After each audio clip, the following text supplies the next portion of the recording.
kind of Corsair DT build. That is possible. He's getting a lot of gateways, so it does look like he's setting up for Zealots, which is what I would say he should have done.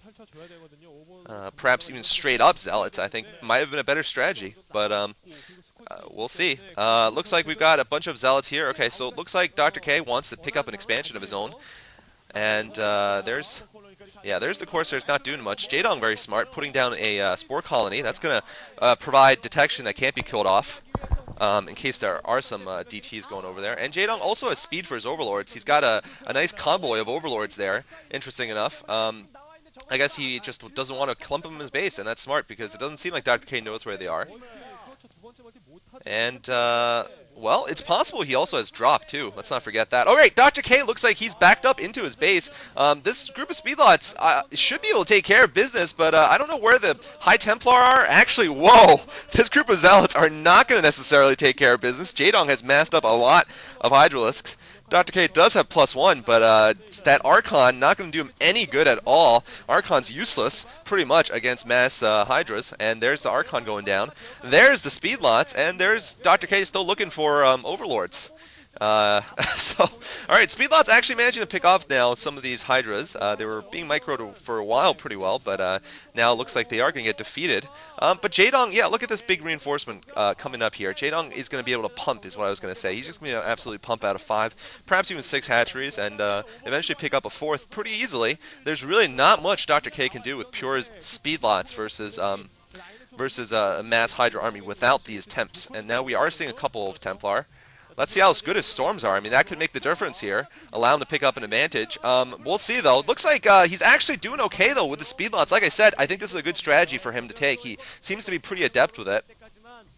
We've got something upgrading at the Cybernetics Core. Maybe +1 air or Dragoon range. At this point, maybe Dragoon range.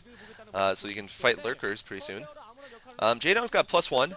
Attack for his Hydras. It's a standard follow-up, well, a standard first upgrade for Zerg players. He's also picking up his 4th base there at the center, getting a 2nd Evo Chamber, and we're going to be seeing what happens. Man, I am a lot more awake than I was last night. I'm just realizing I'm catching everything. I'm not being like, oh, Stork. I think it's Stork playing NC Yellow. Or is it Fake Yellow, or is it Bisu he's playing? I don't know. But anyway, we're going to see a big attack coming from Dr. K. Going up the ramp here. He actually has observers, and this could actually be bad for Jaedong. I might have to take back what I said about Dr. K's build.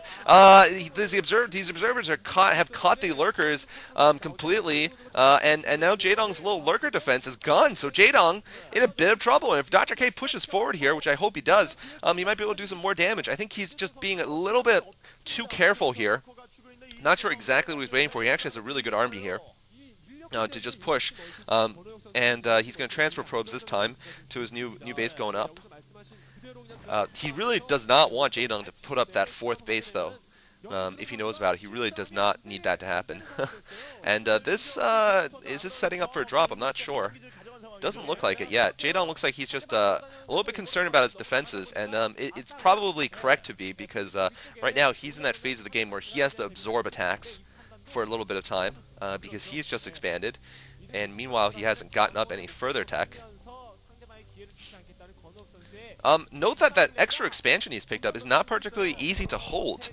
It really isn't. It has 2 entrances, and that's not going to allow him to put up a lot of good sunken colonies or lurker positions.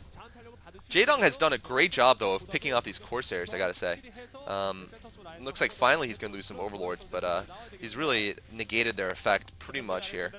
In fact, no, they're not even going to pick off that Overlord, see? So, Dr. K has got a good-sized army. The question is, can he control it to victory here?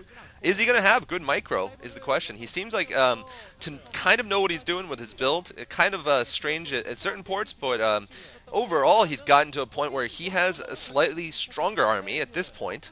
And he needs to make a count, though. He's being a little bit more cautious than I think he should be at this point. He really should just be going for an attack and then and then that would help him secure his new base. That would help put pressure on Jaedong. And here we see him pushing up. Oh, both observers getting sniped by the Scourge. Very nice play by Jaedong. Meticulous surgical strike there, and now, oh, just look at this. Dr. K with no observers, despite the early observatory, not going to do him any good because he just got him sniped. Wow, that was brilliant right there. For some more brilliant Scourge snipes, go watch the game I did last night. Not going to say what happens, but go watch Bisu versus Great. Very interesting game. Now, Dr. K moving out into the center, going to destroy these neutral Xel'Naga temples. And that's going to be another pathway to Jaedong's new base.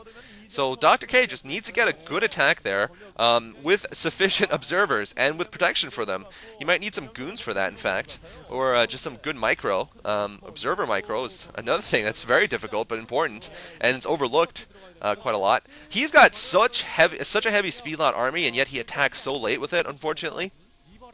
The speed lots, I mean, the reason why I kept pushing him to attack, because speed lots get eaten up by lurkers once in large numbers. And oh, this base is not going to go up there, mister.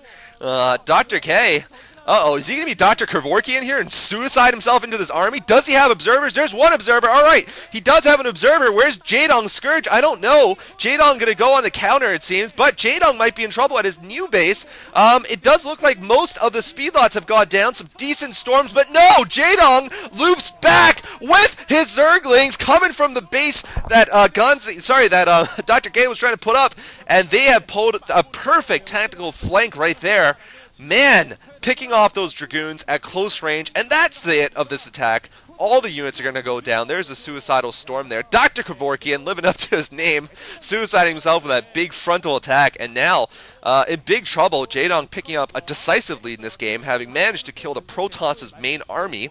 That is something the Protoss never want to do. The Zerg wants to trade armies, not the Protoss.